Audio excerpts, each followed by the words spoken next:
Olá, como é que vocês estão? Continuando nossa leitura. Ontem ele falou sobre o nosso estado de sono. Ele acredita que a gente vive em permanente estado de sono. E ele compara isso ao homem na prisão. Enquanto o homem está na prisão, ele não pode fazer nada. Ele vai ensinando aos poucos como esse homem pode fugir da prisão, que é a mesma coisa da gente sair desse estado de sono e começar a despertar. Aí ele continua, depois disso, falando sobre essa coisa da gente se lembrar da gente, né, e ir despertando. Ele diz: devemos tentar nos observar em diferentes condições, não apenas nas mesmas de sempre. Aí perguntam para ele: e é bom analisar depois que a gente se observa? E ele responde: não. Falando de modo geral, no início e durante muito tempo, não deveria haver análise. Para fazer isso, devemos conhecer leis, saber por que as coisas aconteceram de uma forma e não poderiam acontecer de outra. Assim, antes de conhecer as leis, o melhor é não tentar analisar. Observe simplesmente as coisas e tente classificá-las mais ou menos em funções intelectual, emocional, instintiva e motora. Cada uma delas tem o seu próprio centro ou cérebro através do qual se manifesta. É muito legal a gente tentar identificar isso, né? Eu estou me manifestando agora a partir de qual centro? O que está me motivando? É um puto estado de consciência mesmo a gente conseguir fazer isso. Em relação às funções e aos estados de consciência, e do ponto de vista da sua evolução possível, o homem se divide em 7 categorias. Nascemos apenas numa das 3 primeiras. Um indivíduo em que predomina a função instintiva ou motora e no qual as funções intelectual e emocional são menos desenvolvidas é chamado homem número 1. Mas se a função emocional predominar sobre as demais, ele será chamado homem número 2. Se for a função intelectual que tiver a predominância, ele será chamado homem número 3. Além dessas 3 categorias de homens, embora não nascido como tal, está o homem número 4. Este representa o início da mudança, principalmente da consciência, mas também do conhecimento e da capacidade de observação. Homem número 4, vamos focar nesse aí, tá, gente? Vem em seguida o homem número 5, que já desenvolveu em si o 3º estado de consciência, a consciência de si. E em quem atua a consciência de si, nesse homem número 5, é nele que atua a função emocional superior. O seguinte é o homem número 6, e finalmente o homem número 7, que tem plena consciência objetiva e em quem trabalha a função intelectual superior. Tentem pensar um pouco sobre as características dessas 7 categorias de homens. Por exemplo, qual poderia ser a característica geral dos homens 1, 2 e 3?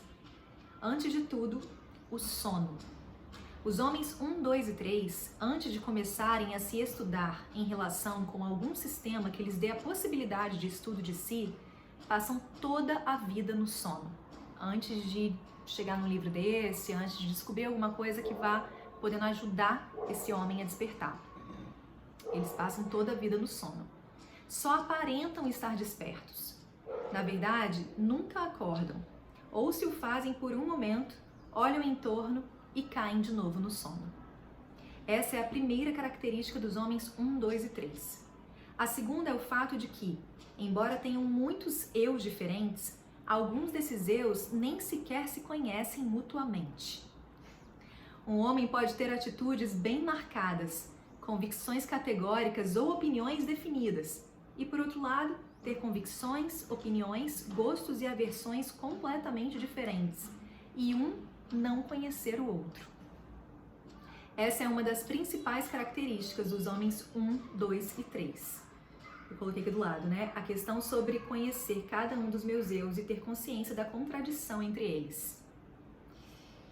Bom, esses homens 1, 2 e 3 estão muito divididos e não sabem nem podem saber disso, porque cada um desses eus conhece apenas determinados eus que encontra por associação. Outros permanecem inteiramente desconhecidos. Isso falando de uma pessoa, tá, gente? Um ser humano, um organismo. Os eus se dividem de acordo com as funções.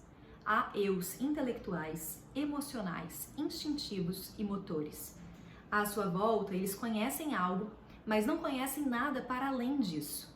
De modo que, enquanto o homem não começar a estudar a si mesmo com conhecimento dessa divisão, sabendo que ele tem vários eus, nunca poderá chegar a uma compreensão justa de suas funções ou reações na vida, como a gente reage diante da vida.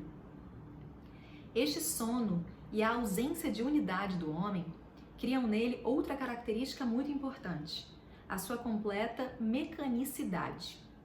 Neste estado, o homem, seja ele número 1, 2 ou 3, é uma máquina controlada por influências externas. Não tem possibilidade de resistir a essas influências e de distinguir umas das outras, de estudar a si mesmo separado delas, dessas influências externas.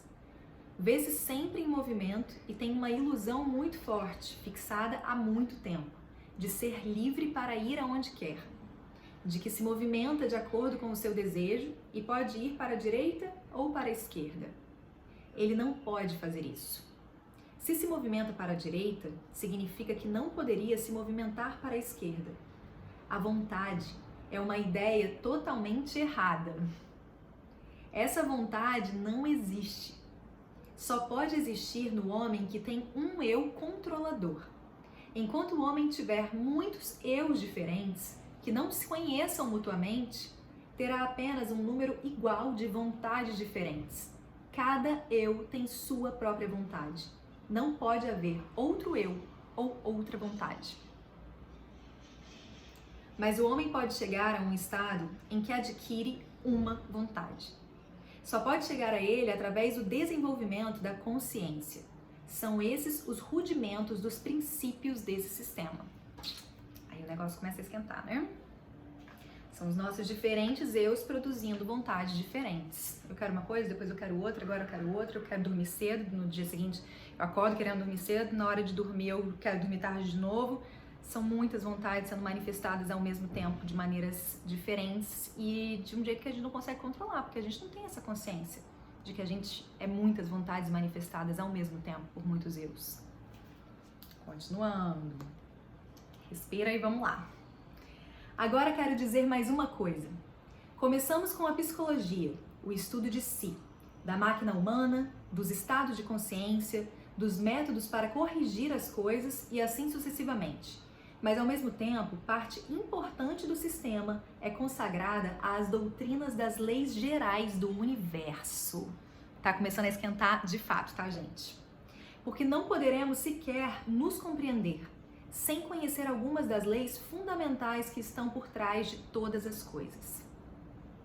O conhecimento científico corrente não é suficiente para isso, porque do mesmo modo que pontos importantes, como a falta de lembrança de si, passaram despercebidos da psicologia, a nossa ciência esqueceu ou nunca conheceu as leis fundamentais em que tudo se baseia. Ele vai explicar agora. Como disse, todas as coisas no universo, grandes ou pequenas, em cada escala, baseiam-se em duas leis fundamentais, que nesse sistema são chamadas Lei de 3 e Lei de 7. A Lei de 3, numa breve descrição, indica que 3 forças estão presentes em qualquer manifestação, fenômeno e acontecimento. Essas forças são chamadas, mas são apenas palavras porque não expressam as suas qualidades, positiva, negativa e neutralizadora, ou ativa, passiva e neutralizadora, ou ainda mais simplesmente, primeira, segunda e terceira forças.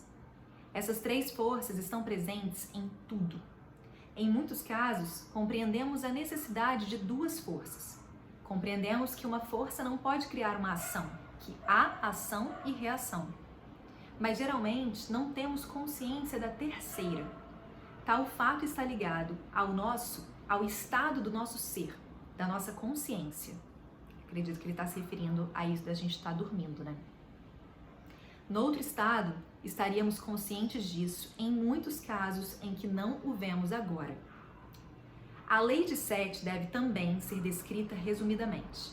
Ela indica que no universo, nenhum processo se desenvolve sem interrupção. Para ilustrar essa ideia, tomemos um certo período de atividade, no qual as vibrações estão crescendo. Vamos supor que comece em 1000 vibrações por segundo e cresça até chegar a 2000 vibrações por segundo. Esse período é chamado uma oitava, porque essa lei foi aplicada à música e o período foi dividido em 7 notas mais uma repetição da primeira. Os músicos vão saber disso aqui melhor. A oitava, especialmente a fundamental, é realmente a representação ou a fórmula de uma lei cósmica, porque nas disposições cósmicas, dentro de uma oitava, há 2 momentos em que as vibrações diminuem de velocidade por si mesmas. As vibrações não se desenvolvem regularmente. Na oitava fundamental, isso se revela na falta dos semitons. É por isso que nos disseram que representa uma lei cósmica. Mas essa lei nada tem que ver com a música. Eu vou ler mais um parágrafozinho, tá? A razão pela qual é necessário compreender a lei de Sete é que ela desempenha importante papel em todos os acontecimentos. Se não houvesse a lei de Sete, tudo no universo caminharia para a sua conclusão final. Mas graças a essa lei, tudo se desvia. Por exemplo, se começasse a chover, isso prosseguiria sem parar. Se houvesse uma inundação, ela cobriria tudo. Se tivesse início um terremoto, ele não pararia mais.